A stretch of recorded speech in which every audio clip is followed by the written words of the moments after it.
the interesting thing about the Sanders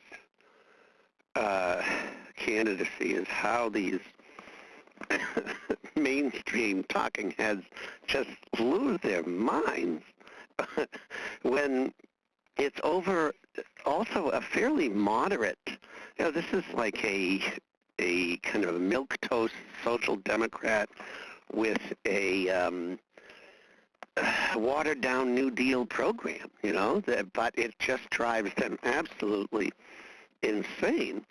And there are certain things they're promising about that, and some things that are just not, some of the same old song and dance. But I would say the most exciting thing about it is, and the thing that they're most afraid of, is the most general principle that the rank and file aren't listening.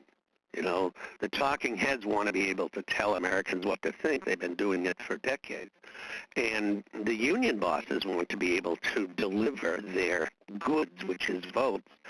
And now you said, you see in Nevada that the culinary union was very, very strongly against Sanders. They ran ads. They dumped on Medicare for all, and as it turns out, workers themselves from the same unions voted overwhelmingly in favor of Sanders. So that's the interesting part. It's a moment. It's a moment when the elites are not able to tell people how to think. And how far it goes remains to be seen, I think. I mean, they're pulling out all the stops. They'll continue with this character assassination. He's an anti-Semite. He's a Russian agent. I mean, really, the Russian agent stuff, I teach 10-year-olds who roll their eyes. Like, what do you mean, again? They're saying that again? And people are seeing through it, and they're going to raise taxes. Oh, it's so scary. And people know working people pay taxes out of their paycheck. The reason we hate it is because the government is using our health care money to drop bombs on brown people all over the world.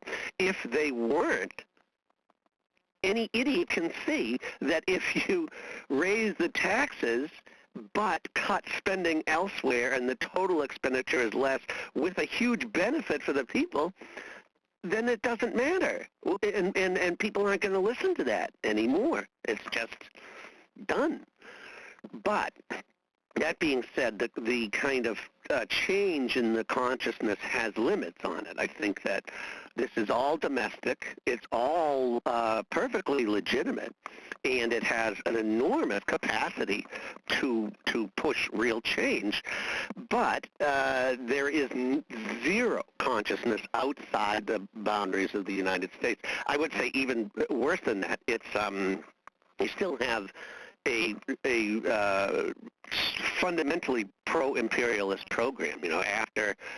After these wins, Sanders is on TV saying that he would intervene in China if China it made a military move against Taiwan, which is ridiculous and ahistorical, childish, really.